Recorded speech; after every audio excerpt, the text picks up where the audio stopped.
خير، صباح النور. انا كنت هصور لكم السوق السوق بصراحه، بس طبعا انتوا عارفين بقى مش هينفع طبعا، لازم استاذن الناس اللي واقفه، بس هعمل لكم فيديو في السوق برضو. طيب نشوف الحاجات اللي احنا جايبينها. البطاطس النهارده ب5، الاسعار حلوه ما شاء الله. والبصل ب10 الاحمر، عشان بس احنا النهارده بس ناويين نديها رنجه وبطاطس قدامكم ان شاء الله كده. الفيديو هيبقى جميل، خليكم معانا كده لاخر الفيديو. طبعا القوطه انا بصراحه ما بفوتش فرصه القوطه خالص. اول ما القوطه بتنزل انا لازم اجيب، ما بقدرش امشي بعيد عنها بصراحه. فما شاء الله دي قوطه المفروض ان هي شعبيه، بالكيلو ب2 جنيه والله يعني يا جماعه. والله بصوا ما شاء الله ما شاء الله. بصوا القوطه عامله ازاي. طب ازاي تتفاوت بقى؟ بصوا حبايبي، جميله جميله جميله. صلصي وشيلي على قد ما تقدري، لان بتيجي الظروف القوطه دي عامله زي البنزين، يوم فوق ويوم فوق مفيش تحت.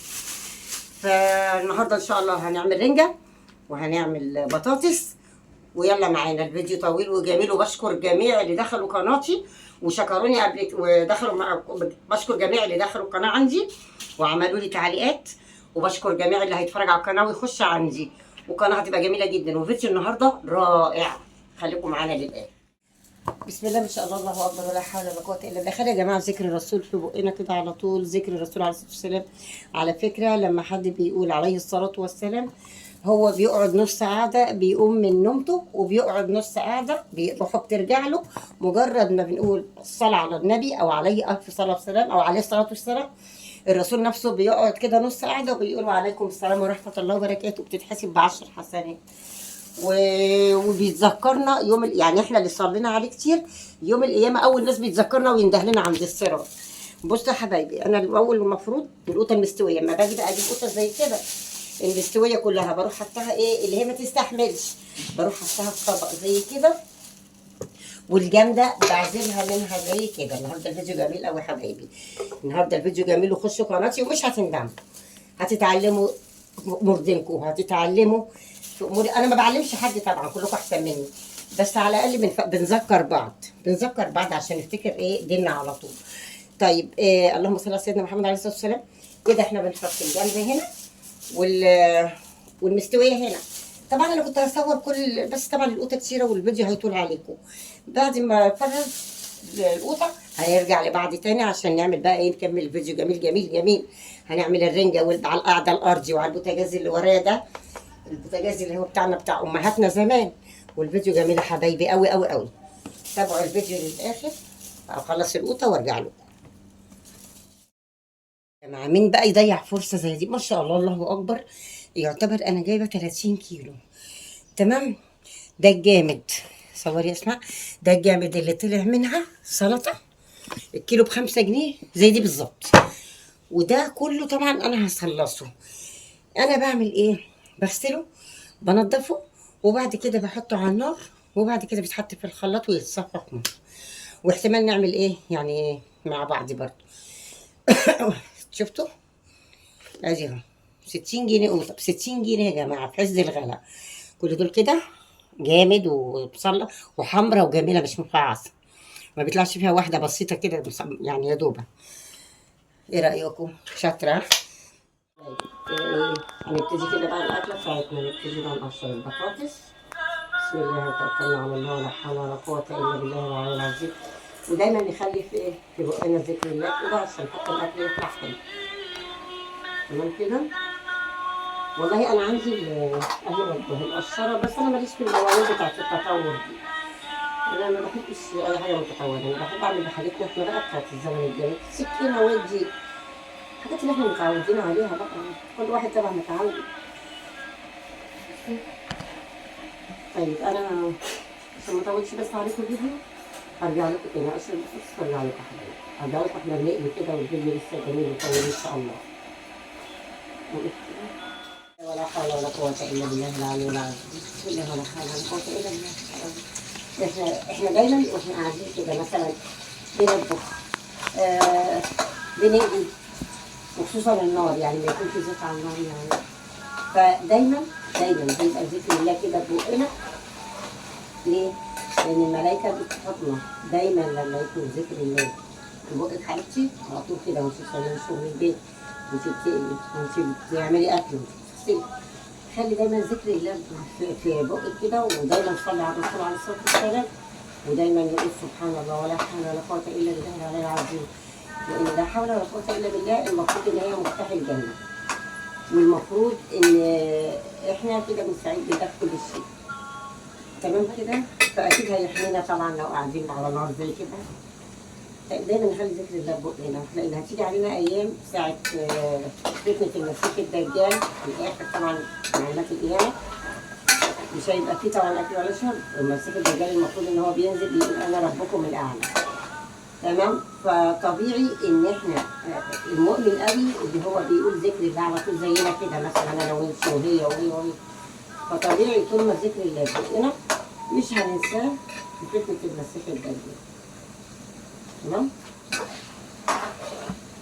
ولما برضه لما الأذان يأذن دايما بنقول ورا الأذان الله أكبر الله أعظم، بنقول ورا الأذان كله في الآخر بنقول رضيت بالله ربا وبالإسلام دينا ومحمدا نبيا ورسولا عليه الصلاة والسلام. إحنا طالما رضينا بالثلاثة دول في الدنيا وقلناهم 5 مرات، في الأذان بيبقى 5 مرات يوميا. لما نقول 5 مرات يوميا، 5 مرات يوميا لما نقول رضيت بالله ربا وبالإسلام دينا وبمحمدا نبيا ورسولا عليه أفضل الصلاة والسلام. تخيلي انت رضيتي من الله ربا والإسلام دينا كم مرة في اليوم؟ 5 مرات. يعني ما شاء الله، الله أكبر. يوم القيامة، يوم بعد ما الوفاة، يعني بعد ما بنموت إن شاء الله، طبعا بعد الشر عليكم وعلى زوجكم. فطبعا في التراب، أول ليلة في التراب ربنا بيسألنا على الثلاث. فطبيعي إن إحنا طبعا بنقول الأذان ورا الأذان 5 مرات في اليوم. طبيعي إن إحنا هنفتكر أول ليلة في القبر بيجي الملاكين بيسألونا من ربك؟ من دينك؟ من ربك؟ من دينك؟ من الرجل اللي كنت معاه، يعني اللي هو الرسول عليه الصلاة والسلام.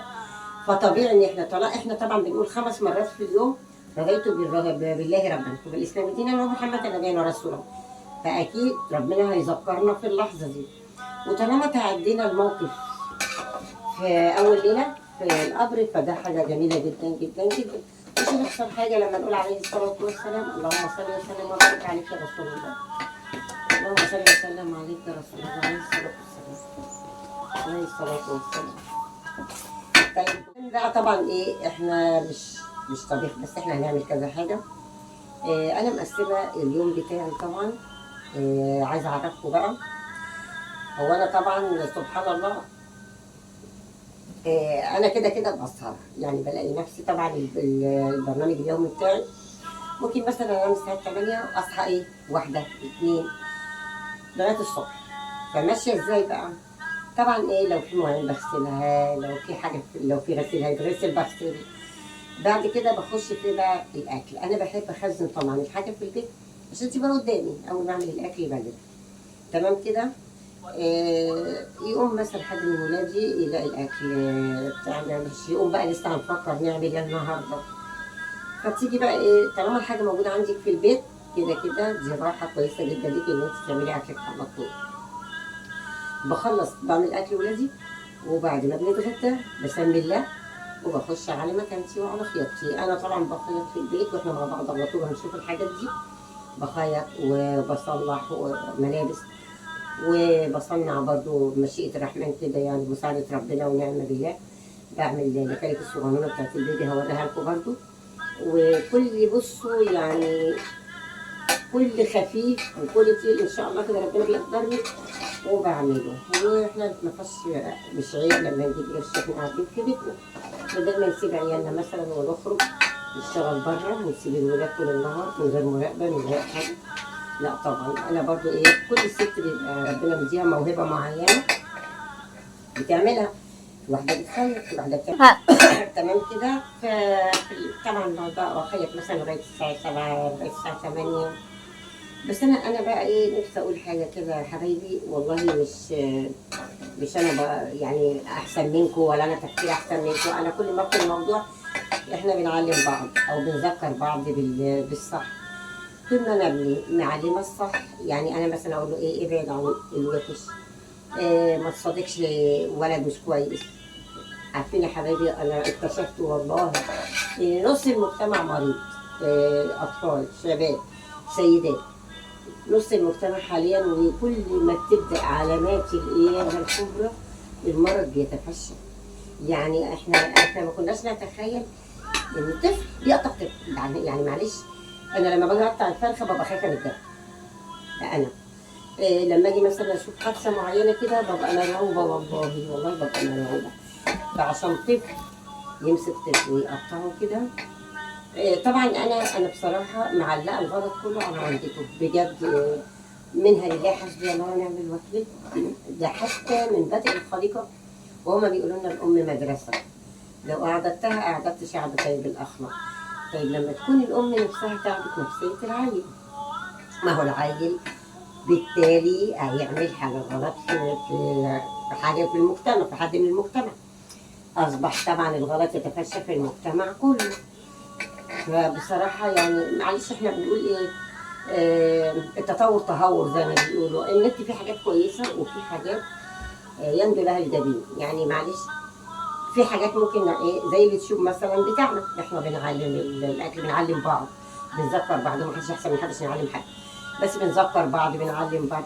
انت ممكن حضرتك تنسي مثلا، تبقي قاعده كده، انا مثلا اجيب فيديو زي كده اقول لك صلي على النبي، خدت انا ثواب وخدت انت ثواب، فبنذكر بعض فقط لا غير. لما يجي مثلا هيحصل حادثه زي كده، تمام، ده بسبب وانا مهندس ده طبعا من عمليه التلفزيون. احنا على فكره زمان كنا بنسمع الراديو بس ما كناش بنسمع يعني التلفزيون ده كان قليل قوي. طبعا ايه، الراديو كان ليه متعه تانيه خالص. انا زي ما قلت لكم قبل كده، انا بموت في الزمن الجميل بتاعنا. انا حتى يعني الزمن بتاعنا ده دلوقتي، لولا ان انا لازم اواكب العصر واشوف الجديد على النت ايه، انا ما اتفرجتش على حياه الزمان ده. بس طبيعي ان انت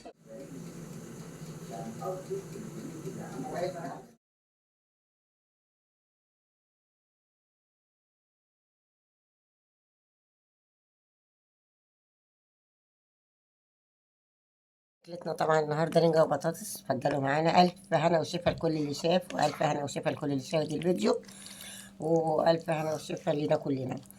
ده كده حطينا الرنجة ودي بطاطس. أكلة بسيطة طبعا، بس والله أنا بحبها عن اللحمة والفراخ والله.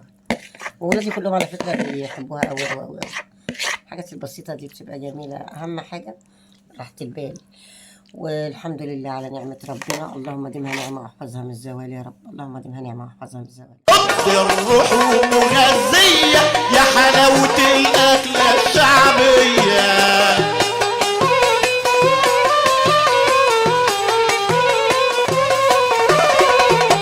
الأكل الشعبي مفيد لينا، بيقيم صلبنا ويقوينا.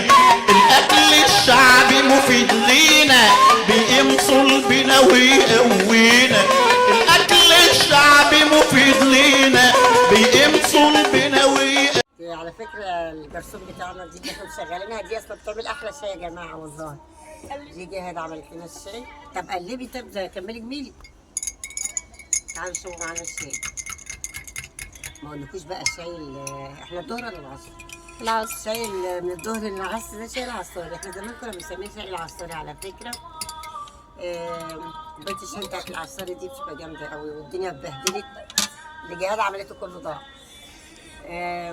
احنا كده طبعا خلصنا اكل وشرب. انا عايزه اقول كلمتين بس لحبايبي كده، ربنا يخليكم ليا، وكل اللي بيعلق على راسي من فوق، وكل اللي دخل القناه على راسي من فوق، وكل اللي بيشترك عندي على راسي من فوق.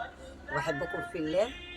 ونختم الفيديو كده، وعايزه تعليقات وعايزه لايك وكل ما اللايكات ما شاء الله يعني تزيد، لان انا بجد والله العظيم انا مش عشان فلوس، بس فعلا عشان احس ان في ناس لسه موجوده الروح الحلوه، وفي ناس لسه الزمن الجميل بيعجبهم، وفي ناس طبعا ايه يعني بتقف جنب الناس وبتدعمهم.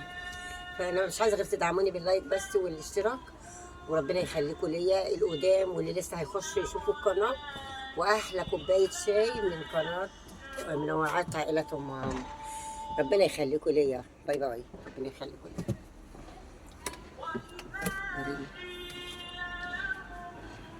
يا قوم